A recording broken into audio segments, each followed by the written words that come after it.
Qala al-musannifu rahimahullahu ta'ala. Rukun yang selanjutnya, rukun 9 dan 10, as-sujudu wat-tuma'ninatu fihi. As-sujudu wat-tuma'ninatu fihi. Kemudian rukun yang selanjutnya, rukun salat yang selanjutnya adalah sujud dan tuma'ninah.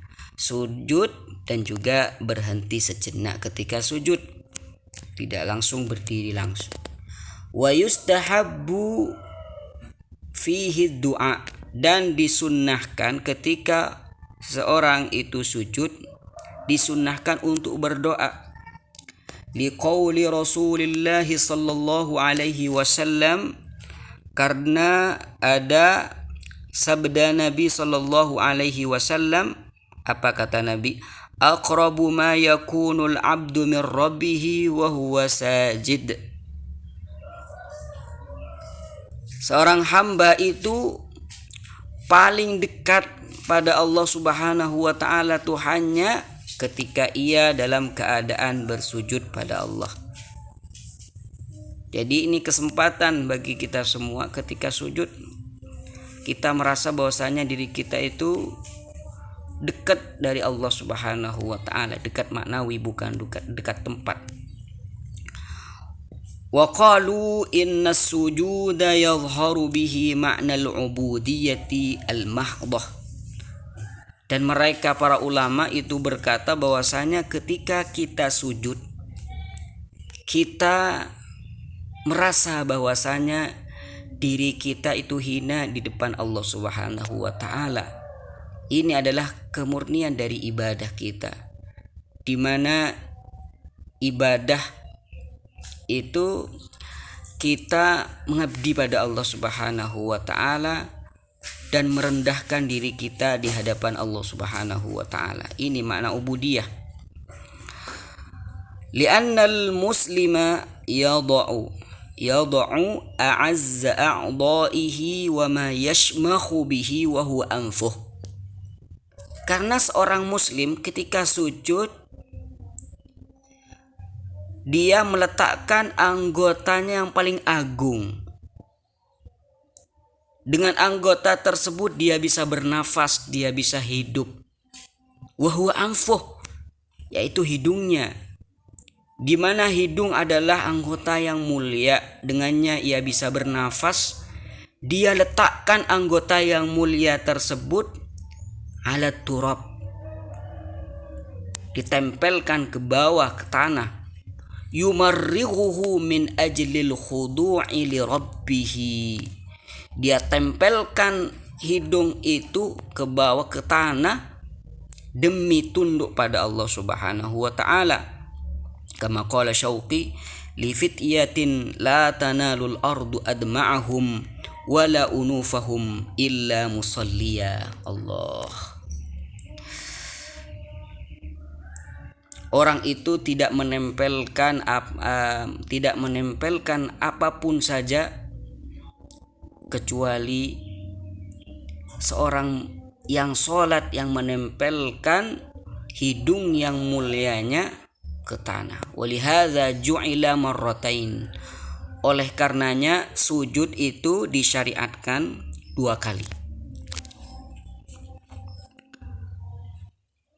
Allahumma shalli ala sayyidina Muhammadin wa ala alihi wa sahbihi wa sallim tasliman katsira. Alhamdulillah, syukran katsira. Kemudian yang 11 dan 12.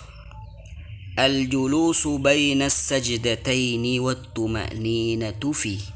Kemudian rukun yang selanjutnya, rukun 11 dan 12, itu duduk di antara 2 sujud.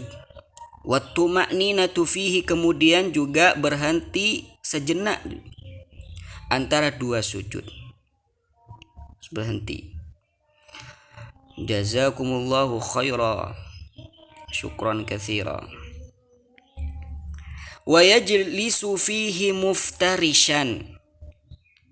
Dan orang ketika duduk di antara 2 sujud beserta tumakninah, itu cara duduknya itu duduk di atas kaki bagian kiri ya.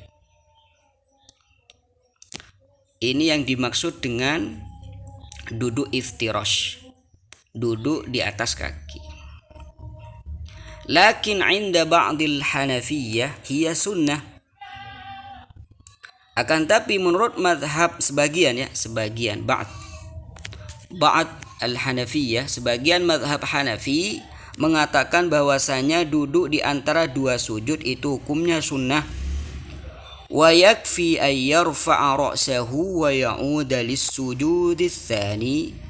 Menurut mazhab Imam Abu Hanifah, seseorang itu cukup mengangkat kepalanya walaupun sebentar, lalu dia kembalikan lagi sujud yang kedua kalinya walaupun dia tidak duduk di antara dua sujud tadi, itu sudah cukup.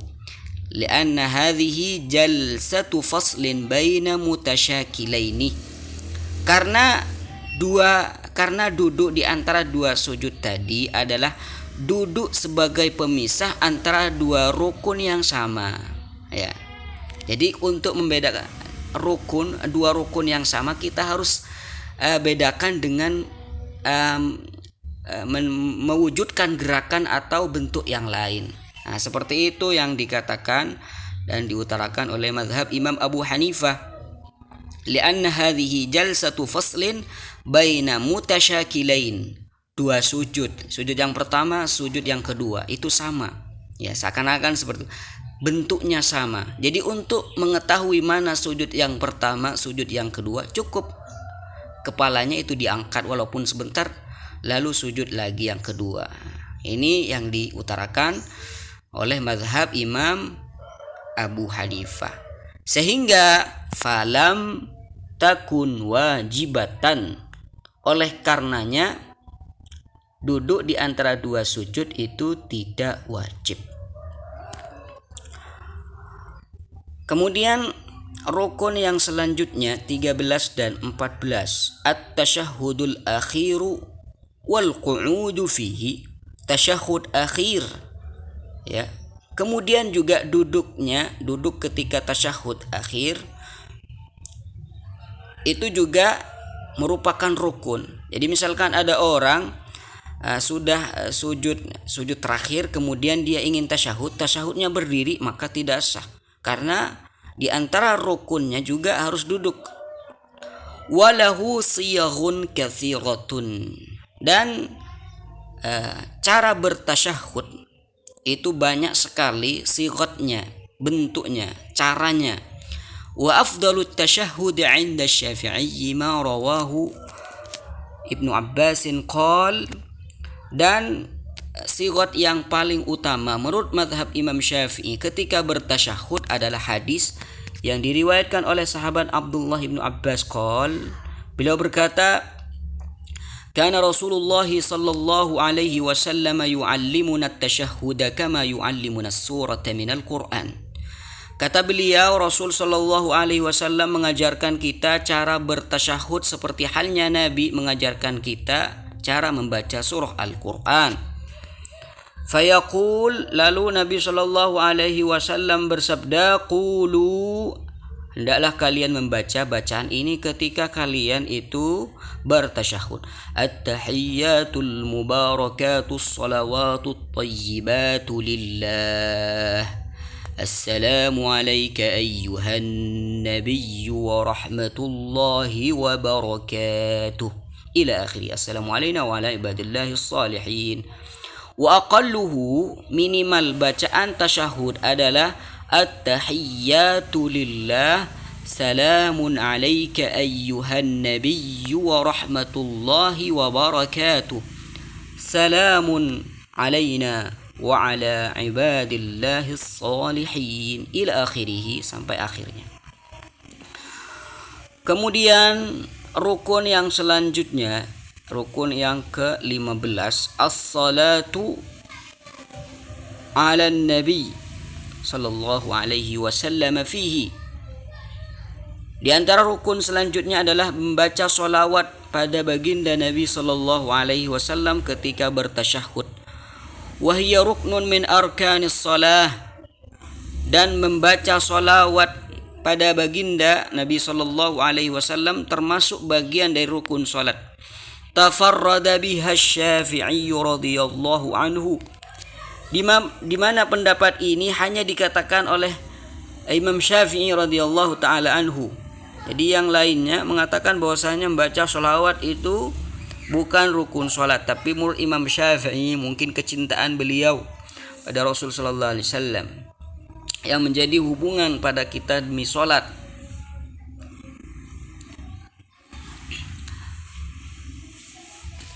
Kalau menurut mazhab yang lain seperti mazhab Imam Abu Hanifah, Malik, Ahmad, membaca sholawat ini bukan bagian dari rukun sholat.